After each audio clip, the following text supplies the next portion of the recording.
I'm Dr. AJ. I'm sitting down with Mr. Bullis, David Bullis, and Jill, right? Where are you from, Jill? England. How many years you been here? Oh, about 30-some. 30-some years, huh? So, and how did you meet him? We worked together. And how many years you're married now? It'll be 35. 35 years you're married. Yeah. That's very uncommon, no? So you've seen what he has gone through in terms of both Right. his health and... So we're going to talk, Mr. Bullis, a little bit about what you've gone through. I just met you first time, right? Mm-hmm. And when I met you, we realized that not only you have some serious medical conditions, including dialysis, and we also found that your heart muscle was weak. And then we did the cardiac catheterization, and we found that your heart muscle is very, very weak. It's weak to a point which is about 10 to 15%. Am I right? Right. So normal heart function is about 60%, the squeeze. Yours is about 10%. When people have heart function below 20%, they are pretty much headed towards life-threatening condition, including death. They're pretty much on a list of transplant. Now in your case, you have a serious heart blockage, and probably heart blockage has played some role in the weakness of the heart muscle. And some of the weakness could have come from other causes, which we see sometimes in people who have dialysis and other reasons. But regardless of that, your heart muscle is very weak. And that leads to pretty much extremely high risk to do open heart surgery. And surgeon already has said that you're not a good candidate for surgery right now, and it's not going to help you. Am I right? That's right. So say what you understood so far. Say it as loud as you can so Barb can hear it, everybody can hear it, Well, Jill can hear it. The way I understand it is my heart is functioning at about 10 to 50% of normal, and the surgeons I talked to over at Ingham Medical, they came right out and said that I was not a good candidate for any open heart surgery at all, and he said that he told me that if he was to do it, he would have to have a lot of convincing to do it, and he said basically I'd only have about a 25% chance of coming off the table.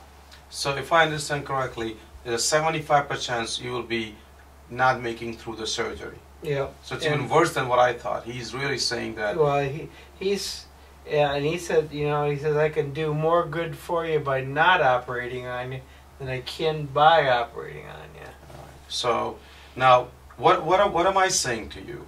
I've been seeing you for the last few months now. What am I saying? What is the not puzzling, but what is the good, happy, kind of consistent feeling I have about you, and you have proven to me, and Jill knows that too. What is that feeling I constantly get from you when I see you? Tell Jill. That he's not as bad as the medical evidence seems. Say it again. That he doesn't appear to be as bad as the medical evidence looks. Is that right? Yes. Exactly. What I see, Jill and David, that whenever I see you, based on the chart, most doctors and nurses will say you should be in a nursing home in a bed. But here, you come to see me just like a normal person. Mm-hmm. You talk to me like a normal person. You look fairly nourished. I mean, you're not a muscular guy, but you look fairly nourished. You look to be fully with the program. You can repeat everything what has happened to you better than many nurses. So what I'm saying is there is something which is keeping you going. Now, science and medicine is not 100% right. Even though as a doctor I can tell you that. Mm-hmm. So there's something which is keeping you going. Is it your wife? Possibly. Is it your own attitude? Is it something which your mind is doing it to your body? I don't know what it is. Yeah. You agree with that feeling? Oh yeah. That what everybody's telling you, sir, but I don't feel that better. Why are you telling me all this thing? Yeah. A few years ago, a different cardiologist has seen you. Your heart function was 35%.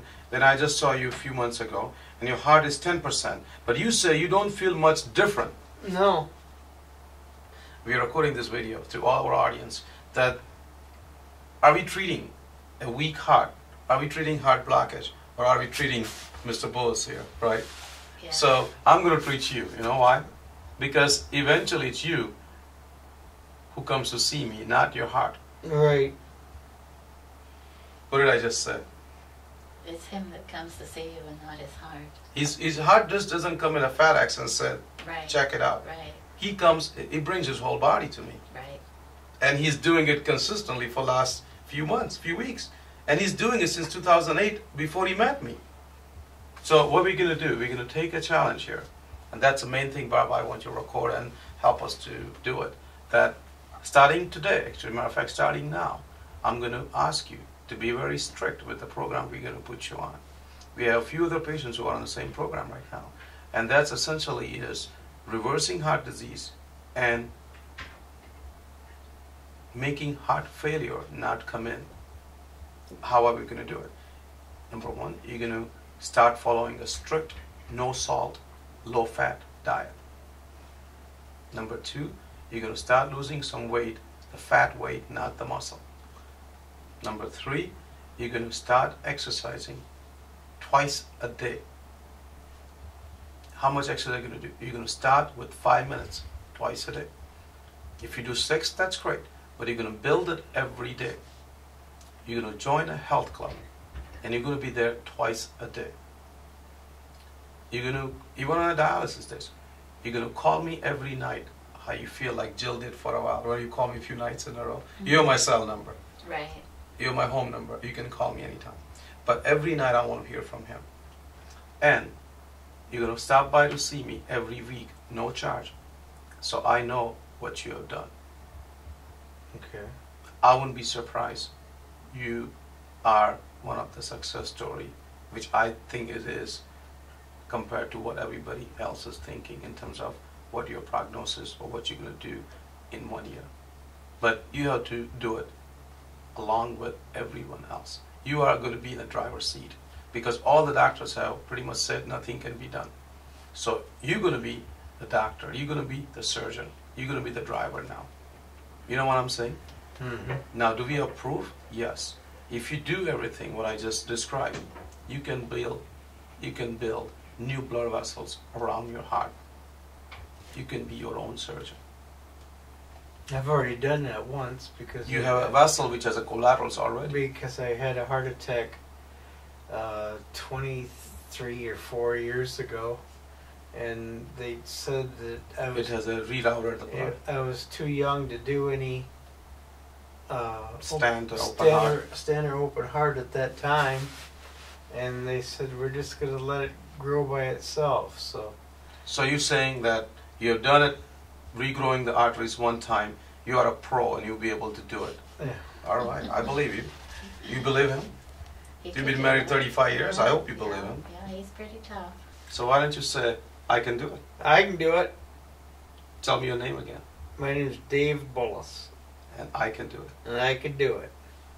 Can you say that he can do it? He can do it. I think you can do it. He can All do right. it. So let's do it together. All right. All right. Okay. Good.